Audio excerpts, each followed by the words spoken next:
Good afternoon and welcome to Tulane University. It's my pleasure to introduce our next session, Navigating Power, a New Theory of Global Energy and Governance, with our moderator, Gary Hoover, who is with the Murphy Institute as the Executive Director and is a Professor of Economics.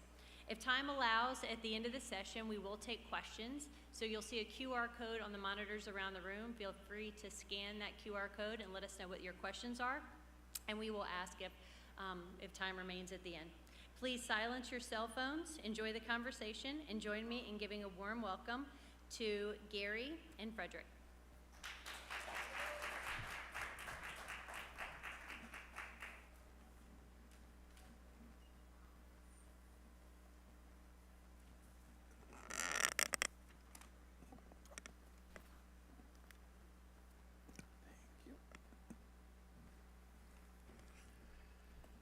Is this thing on? All right. We're supposed to start with an introduction for you. The problem is that introducing you would take up the entire time allotted for this session. So let me just try and read the first paragraph of your bio and then see where we can go with that. Professor Sojourn is the James McCullough Chair in Energy Law at Tulane University and Faculty Director of the Tulane Energy Law and Policy Center.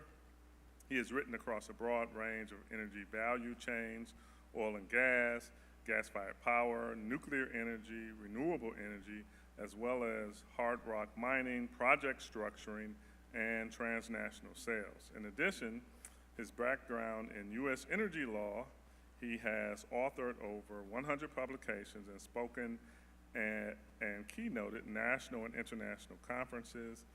He is listed on the Specialty Energy Panel of the American Arbitration Association roster of arbitrators and mediators. And that was all of one paragraph. There are several more, but we'll skip that. So thank you, Freddie, for coming in today, and welcome to the Energy Forum. Thank you so much. And, you know, one thing I wanted to say just right off the bat, ask questions during. More fun that way. We'll make it more interactive that way rather than saving them till the end. Much more difficult for me, but okay. We'll Freddie has already put me on the spot. So let's jump right into this, right? Yeah. Let's start a discussion.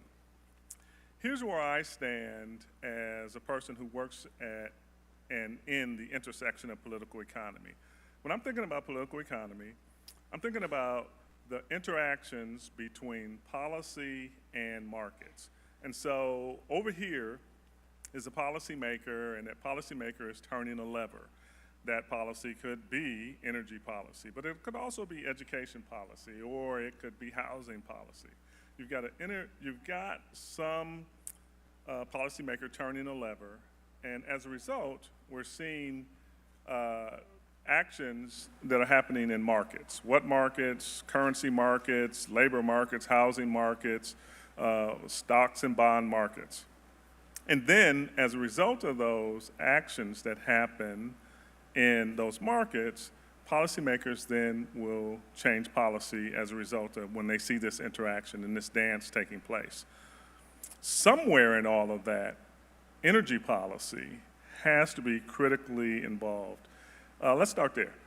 What is that dance, and how does that dance look as it relates to energy policy and political economy? So there are two different ways that dance goes. One of them is domestically, and then when you really want to dial it up, there's the global dynamic to it that has feedback loops, that policy answers policy and that markets answer markets. Mm-hmm.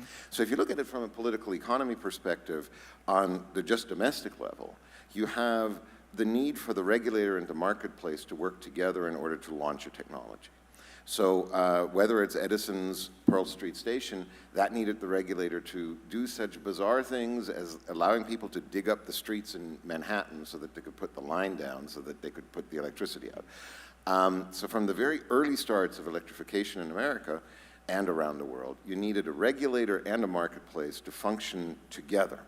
And if you're trying to figure out how these things work out on the economic side of it, what you have is this fantastic economist who worked as an economist and a political economist, Carlota Perez, who mapped out the cycle of this and said, look, you start with kind of an innovation stage where you have an upswing, where there's a new market that is opening up because of an innovation that is systemically marketable. You now get a frenzy. Everybody jumps on board. The problem is that when you get to the frenzy, you overinvest, the incentives disalign between what started this and what you were trying to get at, so you get a bubble. So now the policymaker has to step back in to rein it back in, so that you now get to a synergy stage where we're getting to the synergy of weeding out the bad part of, the parts that the market can't bear because they were overdriven in terms of overestimating demand or simply being too costly, and now you're getting to a maturity stage at the end of that synergy that gets you to a point where you've kind of squeezed all the juice out the lemon, and so now you're looking for new opportunities to relaunch this cycle. And if you look at energy, it always works. If you look at the new energy technologies, this dance between innovator and marketplace works from the very beginning, because you couldn't do electricity without having your natural monopoly protected, for instance, in the very beginning, right? So you need the regulator to step in and say, yeah, we'll protect your territory. Otherwise, the whole thing doesn't take off. The problem is, now you take advantage of that, and you're trying to drive load factors in such a way that you get your money back as quickly as you can, but you kind of leave people out in the cold. And now the regulator steps back in and says, no, that's not what we meant, right? So you have this constant dance back and forth. So to understand how this works, we need to see how innovators rely on the regulator to help them launch, how you create incentive structures within which markets form, and how then you need regulatory nudges back to realign incentives to make sure that we're getting the best out of it. So am I hearing this right, Freddie? Are you really saying that there's a role for regulation in markets? Well, right? yeah. Don't markets clear perfectly all the time without fail? Have you not taken my economics class? Well, this is the wonderful thing. I will tell a joke, because why not? And the joke is, you have a physicist, a chemist, and in this case a philosopher, or you could make it an economist, that land on a deserted island of a shipwreck, and they just get a crate of canned goods with them. And the physicist says, well, we'll use a sharp object to claw it open. The chemist wants to have a chemical reaction to corrode the edge. And the philosopher says, well, assume we had a can opener. Well, we assume the market always clears efficiently, except that's not how you're going to open this particular can of getting new innovation to market, right? So you need both, because without the regulator, you don't get the market started. And once you have a regulator in the market, it is by definition inefficient. So now the regulator needs to step back in to address the inefficiency that they've created in the first place. But neither of these two can work without the other, which is something we've heard really throughout the conference, right? It takes market and regulator, not market or regulator, to get us off the ground. Okay, so we're off the ground. Yep. And using your terminology, where is there a role for what we should do as opposed to what we could do? In other words, as a political economist, I'm always concerned about the ethical implications of policy. What about making policy or having policy that concerns people when those people aren't in the room, when those people had no voice in the outcomes of that policy? Talk to me. So part of this is kind of where the law part, in a way, comes back in, right? Oh, well, you are in the law school. I am in law school. Okay. So the problem is, if you want to do energy, you can't be one thing. You have to work in an interdisciplinary way and talk to people across disciplines, and that kind of changes the way you look at it. If you look at how you're supposed to drive participatory governance in particularly international extractives and in the context of international power projects, you always have to do stakeholder engagement. It's one of the requirements that you will find across the board, that you need to do participation and communication leading to frequently community development agreements. So if you look at how we're doing this, more often than not, you will find an attempt to put together participatory governance structures, because without it, for instance, the World Bank won't lend to you. It's in IFC Performance Standard 7 that you have to have these participatory governance structures in place, otherwise you just don't get your money, at which point everybody does it. The problem being that if you do it the wrong way, you end up alienating the people that you're supposed to consult, because if you remember the movie George in the Jungle, like, you know, here, a gift from America, that tends not to go over so well, right? So you need to actually build trust in a community that is not used to people coming into that particular community and therefore is going to be somewhat hesitant to engage with you.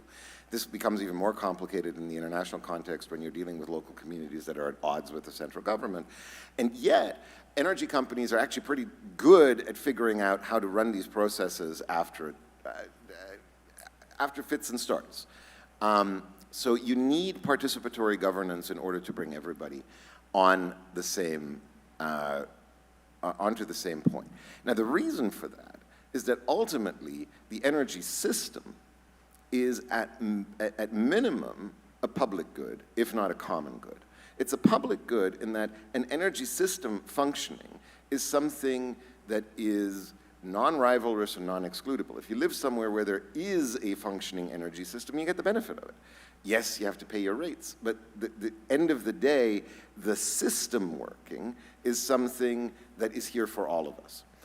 And none of us could build the system on our own. You could say, well, I could have a backup generator, but now you need to buy into a utility to provide you the gas for the backup generator, right? So it's a systemic approach.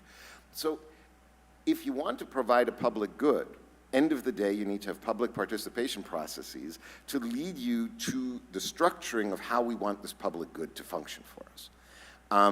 And then we need to make decisions together about how we want that particular public good to become more than a public good, to become a common good around which we rally and that gives us shared values and that gives us shared opportunities. Without that, it's not going to work as well. But that leads me back. Let me circle back to this and think about in this idea of trust, right? So what you're talking about, it seems to me, is that there needs to be some level of trust. How do I build it? What happens when it's broken? What in the world can energy, broadly defined, do to reestablish trust, especially when we have seen breaches of the public trust that came from that sector? So I think the easier way into this, rather than look at holding companies in the electricity sector like before the New Deal, let's look internationally because that's something where we'd see it today. Okay. And what you see is people playing geopolitics with energy systems. Because by the time that you have a key part of the energy system under under a sufficient control that you can squeeze people, there is an incentive to use that in order to gain leverage for other geopolitical benefits, right? The problem that we're seeing that today in multiple conflicts around the world. Okay.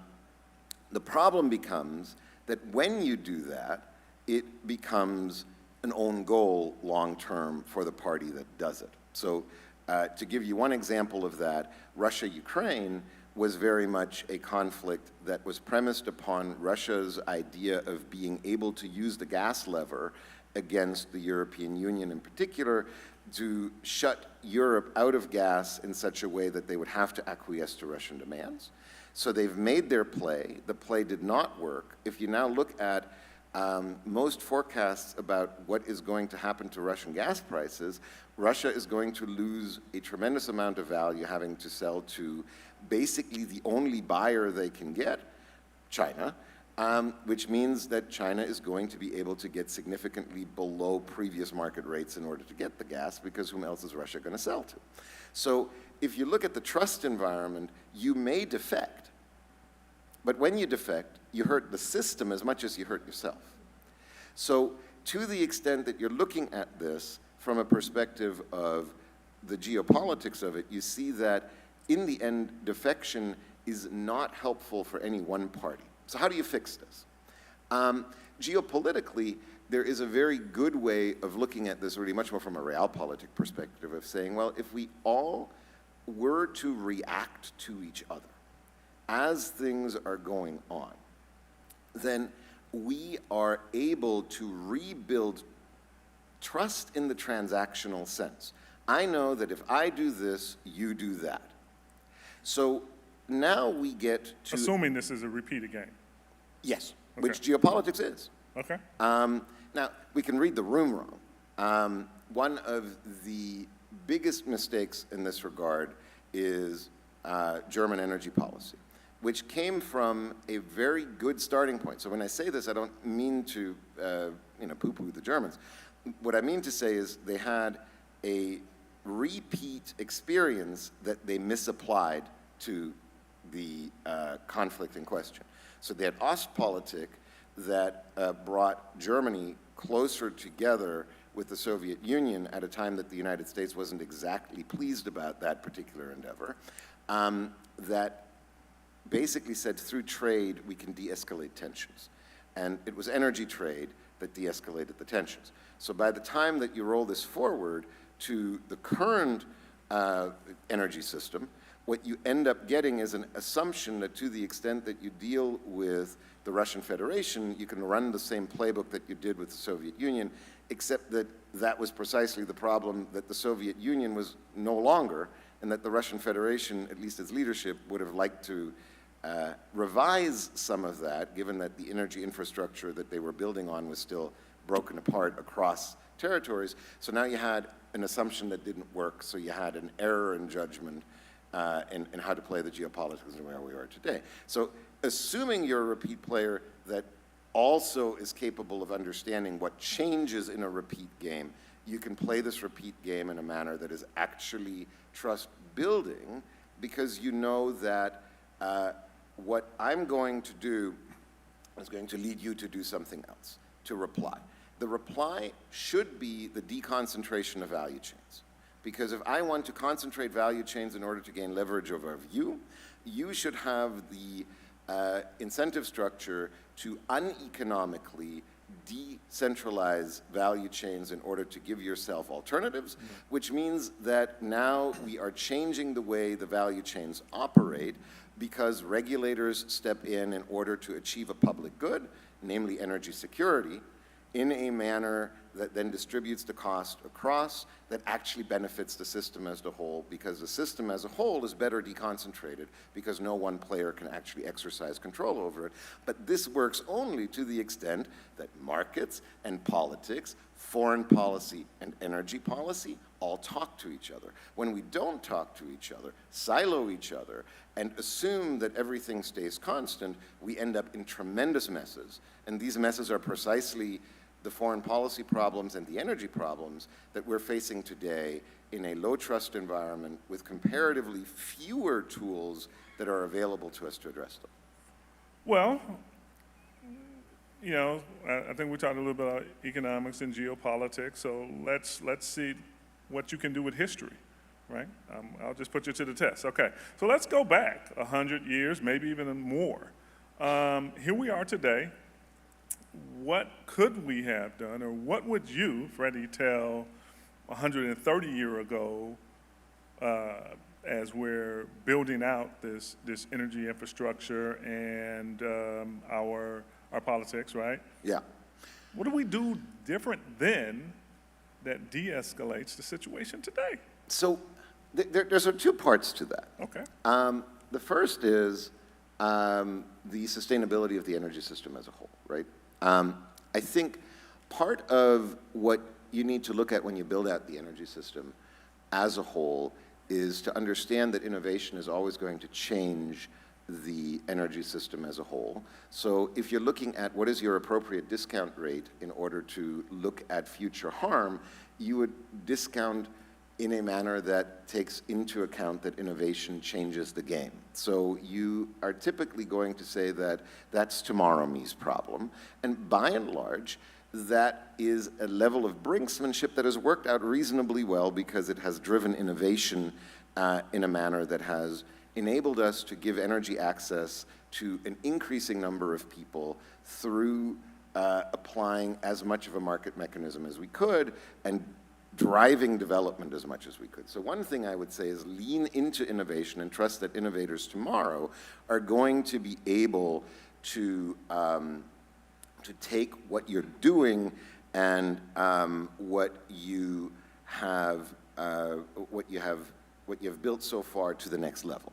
So the first thing I would tell people back then is understand that you're starting a process that is not static. That the moment you start it, it is going to keep building on itself and innovation will follow on innovation. And each innovation will create new markets, and each of these new markets are going to, in principle, self-reinforce to the extent that you manage it well. Manage it well meaning so that you look around corners, and that you look around corners around the eyes, around the principles of, well, are we getting access to more people? Are we increasing energy security? And is this sustainable? Now, the other thing of this is, where did we make mistakes? I don't think, hot take, I don't actually think we made fundamental mistakes. Because let me give you an example. We did not make any mistakes. We did not make fundamental mistakes. All right. Let me. I'm listening. Right? All right. Let me tell you this. One of the fundamental mistakes today that you might say, if only, right? One of the if-onlys that I look back at is, let's say the United States would have stuck with nuclearization through the 1980s and 90s. We would have built out the fleet, the nuclear power fleet that we were building, and we didn't abandon it. In that scenario, you would have basically today a significantly more decarbonized, if not completely decarbonized, US grid at the time that you can then say, well, when AI comes around, we've now figured out the supply chain, we've paid our dues, we can build out significantly more in terms of generation that is carbon neutral. Here's the problem. You don't get to hold things constant. If you do that, what do you do to energy prices? Somebody has to pay for this, right? Now you increase energy prices in the 1980s. If you increase energy prices in the 1980s, what does that do to American competitiveness, particularly at a time that it is finding itself in a spending spiral with the Soviet Union on an arms race? Now, are we going to have the ability to spend the surplus productivity that cheaper energy is going to unleash for us on greater innovation in computing? Are we going to have the ability to win the Cold War? If the answer to that is no, well, you would have had a carbon neutral fleet, but you have to understand that anything that you do that imposes a cost earlier has fundamental knock-on effects on the economy, because cheap energy is the one driving factor that makes every other thing in your productivity better. So if you say we should not have gone to more affordable energy in the 1980s, we should have stuck it out with nuclear, no matter the cost. Well, guess what we would have ended up? We would have ended up with bigger problems, I would wager, than the problems that we have today. So if you look at, in context, did we make the right decisions at the time? I would tend to think that more often than not, if you ask yourself the counterfactual question, where do we land if we didn't do that? You will find that the decision that was made at the time typically was the best decision that was available, all things considered, in the circumstance. It had systemic consequences. The systemic consequences caused people to adjust as new incentive structures came around. And organically, the system was able to then move forward to achieve both energy outcomes and larger social outcomes that were by and large the best outcomes that were available, all things considered, because we can't force more than the technology and then social fabric allow us to do. If we try to do that, we break it altogether. So I would say by and large, yes, there were small mistakes, but the small mistakes were of a kind that if you said, well, I'm clairvoyant and I know better than the market, you would have landed in dire straits that were significantly worse than if you just played it out with a rational mind reacting to the incentives that you have before you.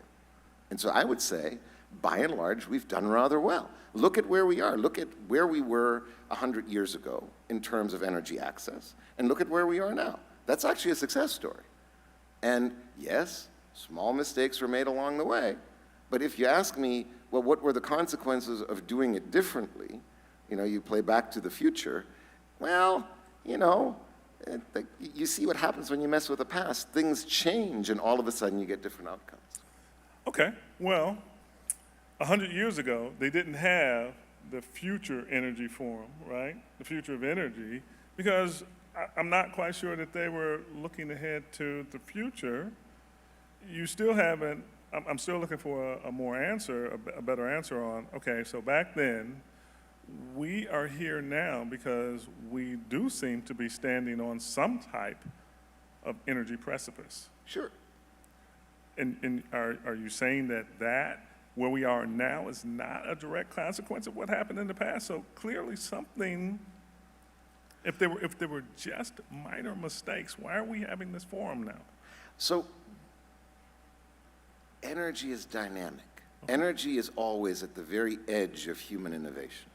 We are always doing things that are, in many ways, if you were to look at it and you'd look at us, you'd look at, these guys are crazy, right? They're doing what now? And yet we're doing it in order to provide better lives for more people in more places. So energy has always been at a precipice. We have always pushed as hard and as far as we could. So if you looked at so you're asking me 100 years ago, so 1925, what was the future of energy looking at in 1925? Well, the future of energy in 1925 would have asked you about electricity holding companies. Is that the best way that we can increase the generation capacity in the United States in order to support both heavy industry and productivity, as well as to provide electricity to more and more people? And you would have had FDR tell you, well, or his predecessors tell you, that, well, electricity holding companies are one of the big evils of American corporate profiteering, and that this must stop. And that Sam Insull is precisely the reason that the energy industry is such a rapacious and greedy industry.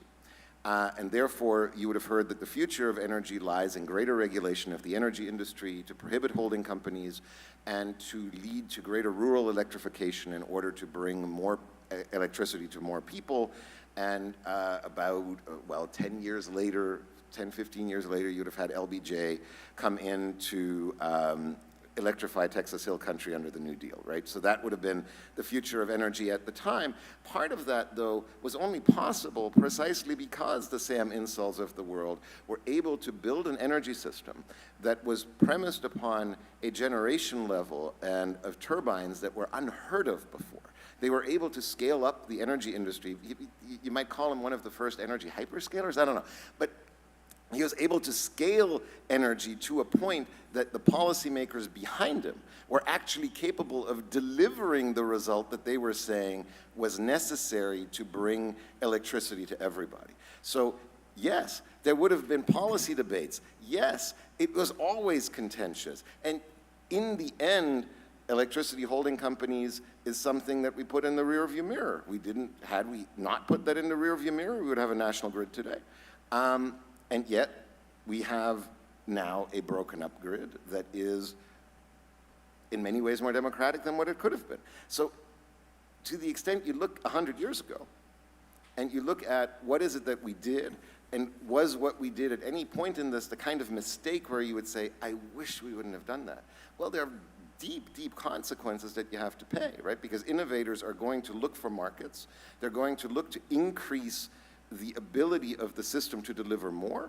Then they're going to, by definition, in the frenzy stage, overreach. That brings your regulator back in to democratize the outcome. But if you don't have the overreach, you don't have the democratization. So you have to take the good with the bad at all times. So when I say, well, did we make mistakes? No, because we do step in at the right time to pull it back. And we do step in to rebalance the energy system.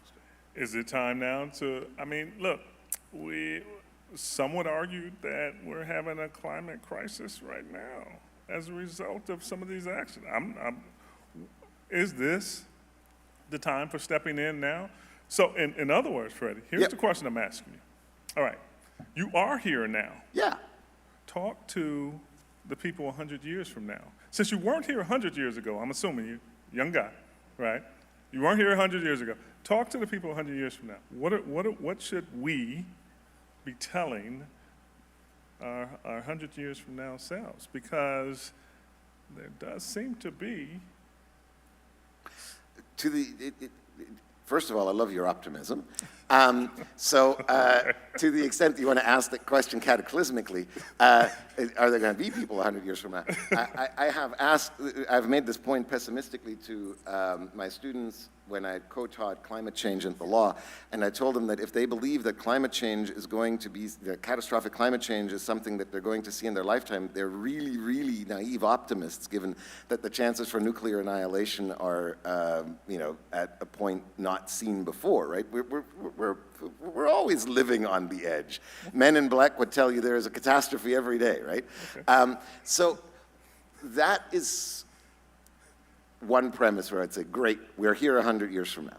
Okay. So I will take that let's assume we're here. Let's assume we're here. So what I probably won't be, but. Well, we as a society will be here 100 years from now. Okay. I think what I would tell them is we had very, very difficult decisions to make. And the thing that we did well was that we understood that we could only achieve everything we wanted by being moderate with regard to each of our values, and by balancing the things that we needed against each other, and by building a community around energy that was capable over time to stack different technologies to achieve the end result of a decarbonized energy future that relied on everything that we had available to also provide energy to people in places that required more of it simply to survive. So what I would tell them, the thing that we did so exceptionally well is that we exercised judgment, that we didn't lose our cool head. We actually kept our cool head on our shoulders and understood how energy cycles work. We understood that this was a moment in which there is a public good that the energy system could not of its own provide, namely climate sustainability, and that we had to step in to do that, but that we had the tools. And the tools come from a place like capacity markets in the electricity system. Okay. So you have this missing money problem when you have deregulated electricity markets. Because how do you make money in a marketplace? You sell. You sell. And what makes your price go up? What's that? And your price goes up Right. to the extent there's scarcity, right? Right. So to the extent that there are people who are selling into a marketplace, do they have any incentive to eliminate scarcity in the marketplace? Well, no, right? All right, so then what are we going to do? So in that particular instance, the regulator stepped in and said, well, we got to have capacity markets, because if we don't have capacity markets, we're going to always be short of where we need to be, because this public good of having the right capacity on the grid at any given point in time is not something that the market is going to give us of its own the way that we've deregulated it, unless we have a constant growth in the marketplace that is going to push new generation on no matter. So Texas could get away for the very longest of times with our capacity market backup because they had such tremendous growth.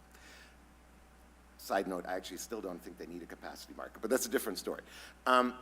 To the extent that you're in a place that has comparatively little growth, so growth doesn't push the capacity on the market, you need a regulator to step in and say, well, we kind of got to create this other marketplace that draws people in to meet that public good of having a secure energy system that is going to be available when we need it, and we're simply going to pay a price for that and are going to create this regulatory marketplace. Climate is exactly the same thing. There is a public good that the marketplace currently doesn't deliver, that we need to deliver in order for all of us to be able to continue to build out the energy system, right? And live good lives. But the mechanism that we need for that is a mechanism for the securing of public goods through capacity markets to address missing money problems that we know. These are precisely the ways in which markets and regulation, policymakers, and market participants have worked together time and time and time again in the energy space in order to deliver what we need. Now, what normally happens is that eventually innovation is able to deliver this public good in a new way by coming up with the thing that we stick on the DeLorean at the end of Back to the Future, right?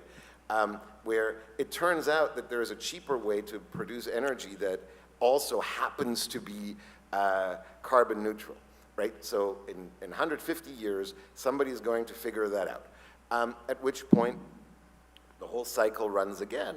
The problem being that until then, we need to have a conversation around there's a public good that we need to deliver, and the public good is something that we are not going to be able to parcel out in the way of a market mechanism. We need to aggregate ourselves in such a way that we can purchase that public good, and off we run.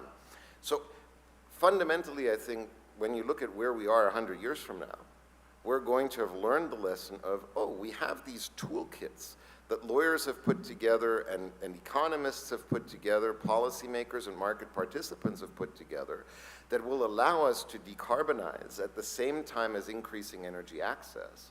So the two big challenges that Bobby Tudor set out in his keynote speech are things that we know how to do. They're incredibly difficult to do, but they're possible, and they're possible if these stakeholders actually come together and work it out. And I have no doubt they will. So I thought that I was the optimistic one. From what you're saying, you're tending to sound rather optimistic about the future. Well, so I think humanity has this amazing ability to pull itself out from the brink, but it only does so at 1 second to midnight. So if you look at our historical arc. So where's the clock? Where are we on the clock right now? Are we hitting midnight yet? Are we close? Well, so there are many things that we have to do in the next year to two. Okay. Give you an example. Permafrost in Siberia is currently melting. That's right. That is a problem because there are large methane deposits that are under the permafrost that if they were to escape into the atmosphere would have a forcing effect on climate change that is significantly more powerful than CO2 emissions. No emission reduction and no CCS or direct air capture was going to get the methane back out. So we have a problem on our hands. This is a problem that has a timeline, it's a clock on it that I would say sits somewhere in the 12 to 18 month range. So we have 12 to 18 months to figure out how to protect the permafrost in Russia. Note, that is about as bad as it could lie, that we need the Russians to do something in Siberia in a trustworthy manner in order to save all of us from rather significant problems. There are technological opportunities that are available to us that will allow us to do these things. All of them have significant drawbacks. But at some point we will have to act, and when the moment is, we will act.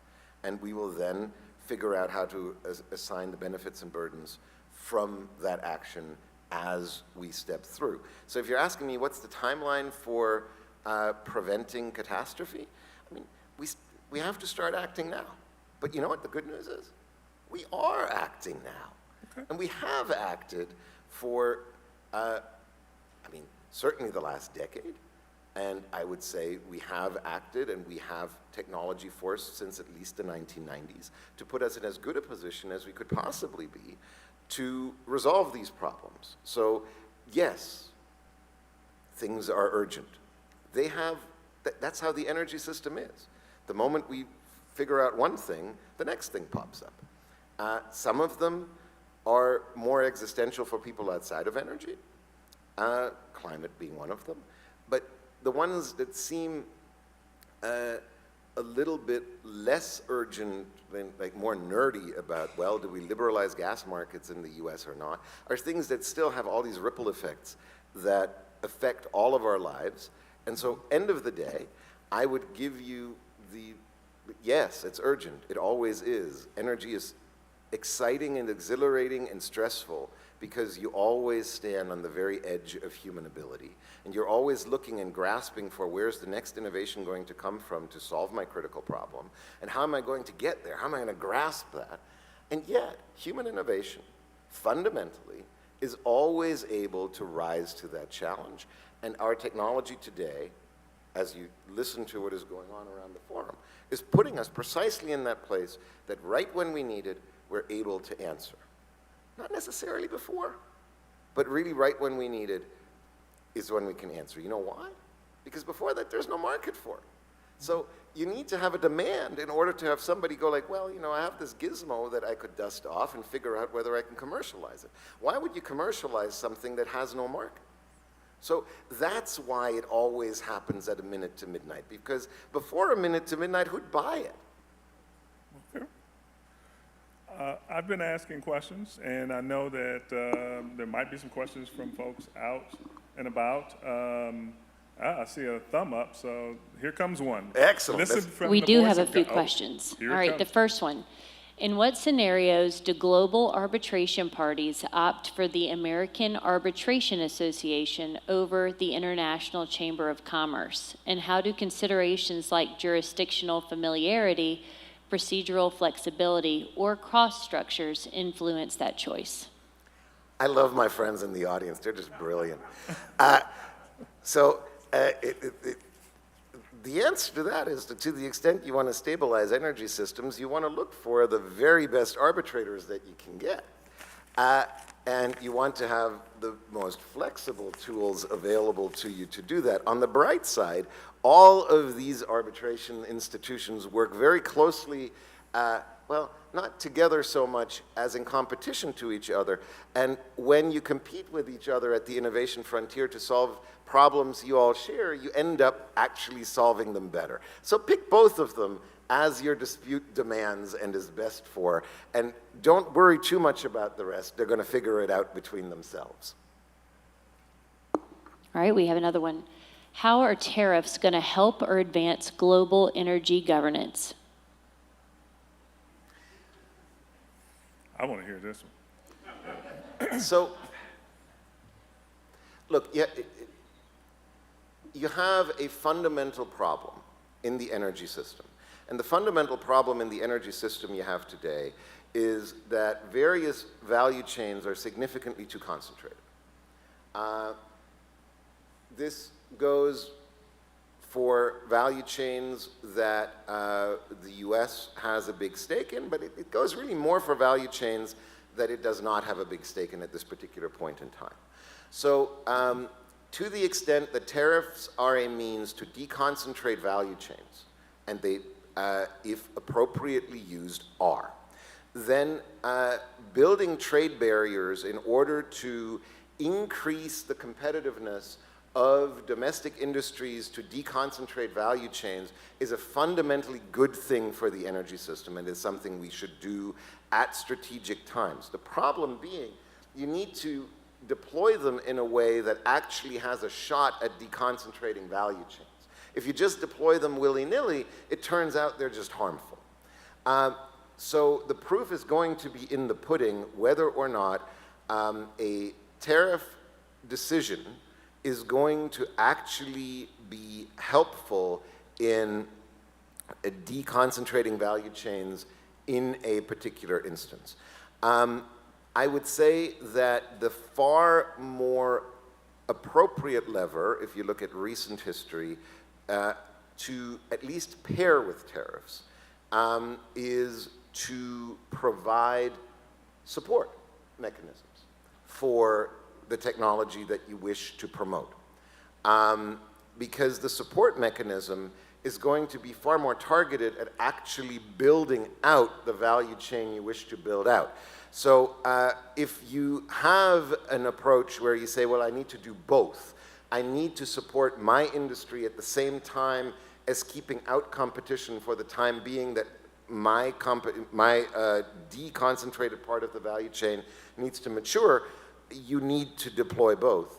To the extent that you would say that I can do it with just one or the other, these are all policy choices that are available. I fundamentally think that tariffs can be a really good idea to assist in the deconcentration of value chains, but be careful what you touch, because anything you do will have unintended consequences that is going to make the thing that you wish to do significantly more difficult. So do not use them in a manner that undermines the foreseeability in energy markets, grandfather people in, and understand what you're trying to achieve with them is to add more to the energy system as a whole through deconcentration, rather than to win a war of annihilation against your competitors.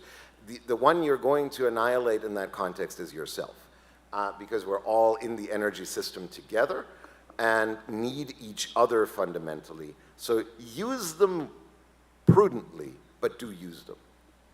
I think we have time for one more before. I want to give you the last word to talk about the book, to say a couple of words. But if there is one more question from the Voice of God?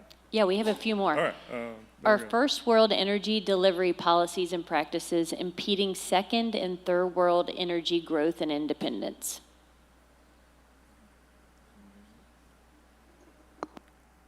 Well, I have a short answer, a long answer, and an even longer answer. No, maybe, and let me give you a longer explanation. So part of what you need is to lean into an energy system where more participants participate in more parts of the value chain more of the time. If you look at where the incumbent energy system stands today, and you look at the large innovators and exporters of renewable energy technology, look at the UAE as one fundamental example of somebody who does that incredibly well. They are able to develop renewables in Africa far better than the global north is, because they're far better able to understand how to price and finance risk in unknown marketplaces. That would be, in traditional parlance, a true south-to-south development approach that works incredibly well. The reason that we are here is that you had a significant increase in sophistication in the global south that came out of the change of how oil and gas production functioned in the 1970s. So the switch to production sharing agreements was something that helped build capacity in a lot of places that is now able to deliver more as competitors to incumbent energy in many ways. So end of the day, it's a no, because if you look at who are the drivers in a lot of energy technology and a lot of energy markets, you will see that it's everybody. So we've done a pretty darn good job of democratizing who our players are, which is what you needed. But in order to do that, you needed to have policy interventions earlier in time to position parties to be able to do that. And so I would say that it works well together, but you need to constantly be vigilant in order to make sure that everybody gets to compete at the highest innovation frontier. Part of the thing that my book is about, just to pivot, Right, we have 2 minutes. to say that there is a bond of belonging in the energy system that ties all of us together.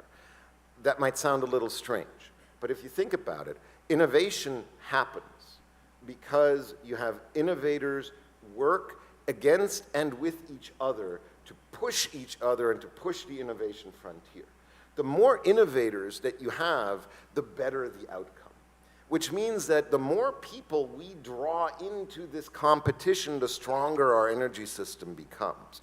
So when we compete with each other in a manner that is cooperative, in a manner that brings us together to solve our shared problems through better innovation, through figuring out where is my comparative advantage going to be and how can I deploy it.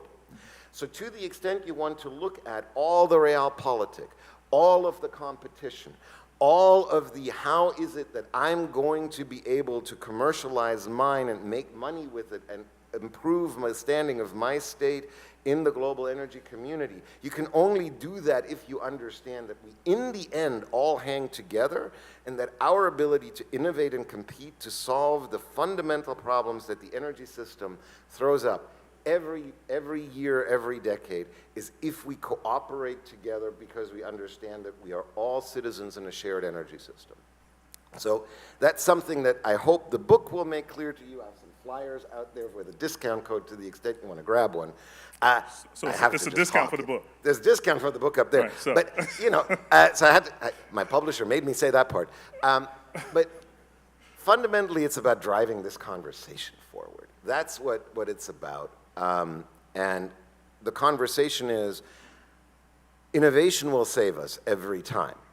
Energy is as innovative as any human endeavor has ever been, and I trust the stakeholders in the system, but I also trust policymakers and civil society to do their part to help the energy stakeholders get the best out of the energy system that we need to deliver public goods as well as energy goods at the same time. Freddie, what can I say? Thank you. This has been a great conversation. So,